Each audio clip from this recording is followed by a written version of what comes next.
Hello everyone, I'm Keith George here to talk about Module 11 for EDL 854 pertaining to gifts to students or staff. And looking at gifts to students, we have two categories. We've got fundraising incentives and then we've got special achievement gifts. But in both situations, we have to take into consideration of where the funds come from to provide these gifts or incentives. So when looking at fundraising incentives, we have to remember that only the students who participated in the fundraising event itself should receive incentives. So if it's a whole student body fundraiser, only the students who meet the specific criteria will earn those incentives. So maybe it's $15, it will get you this gift. $30 will get you this gift, and so forth.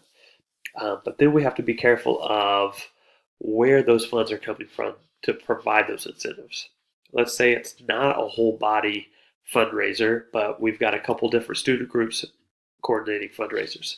Maybe the swim team has a fundraiser, maybe the chess club has a fundraiser. Um, those funds raised by those individual student groups should not be spent on any other student group incentives. Funds raised by the swim team are used to provide incentive to those students in that group. By the chess club, goes to the chess club, so forth. Um, we also have to be careful of not showing any favor to any particular group when it does not deal with fundraising incentives. And while we're talking about fundraising, I will mention that our school, this will be our fourth year doing, we do a colorathon event. We did away from the traditional fundraising where they're trying to sell items and so forth, but now we have more. So it's a donation program, and it's called Colorathon. And so students, if they raise $30 for the school, they get a T-shirt and some color packs, and they get to participate in the Colorathon at the end of the school year. If they raise more than that, they get additional color packs, maybe a wacky wig to wear during the colorathon, or sunglasses, and so forth. So it's just a really fun day that we get to celebrate those funds raised. And I think as a teacher, I think it's more beneficial because during the traditional fundraising, we get their incentive gifts back, and then we go to pass them out and say, "Hey, thanks for raising funds for the school. Here's your gift. Take it home, but we don't want to see it again," type of deal. Whereas with the Colorathon, we get to go out and celebrate those funds that they raised with them, and it's a fun event that is now looked forward to at our school. As far as special achievement gifts, we've got academic awards or sports awards. If we're dealing with the academic awards, most likely it's going to come from our general fund or contributions from our PTA. But those awards may be for perfect attendance or zero referrals for the semester or any other academic awards you can think of. But those funds come from general fund or PTA donations. And then as far as sports awards, like medals, trophies, for meets and so forth, that's going to be coming from our athletic fund, um, or again, also from our PTA organization. But these awards should be minimal in cost, and they should be age appropriate. When we move into dealing with staff, gifts to staff, we've got three categories. We've got special occasions, we've got all staff gifts, and once again, fundraising incentives. So when dealing with the special occasion gifts, we're looking at those life events.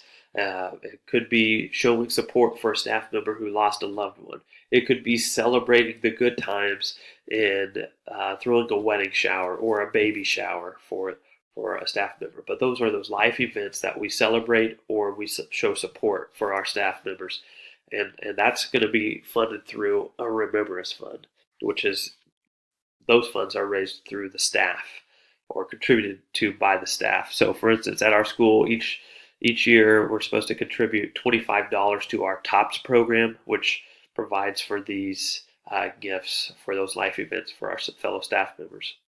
And this group or these funds should be managed by a committee that follows particular procedures and policies and so forth. And I think they meet more than once a year. And we also rotate new committee members every other year. For fundraising incentives for staff, if the staff so chooses to participate in the same fundraising event as the students, they too can receive incentive gifts for the profits they have raised. But again, for teachers, there's going to be minimal cost going into their incentives, and no more than 5% of the overall profit should be spent on teacher incentives.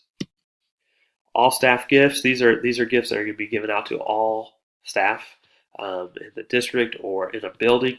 I will say that it seems that most times that it's coming from the district level.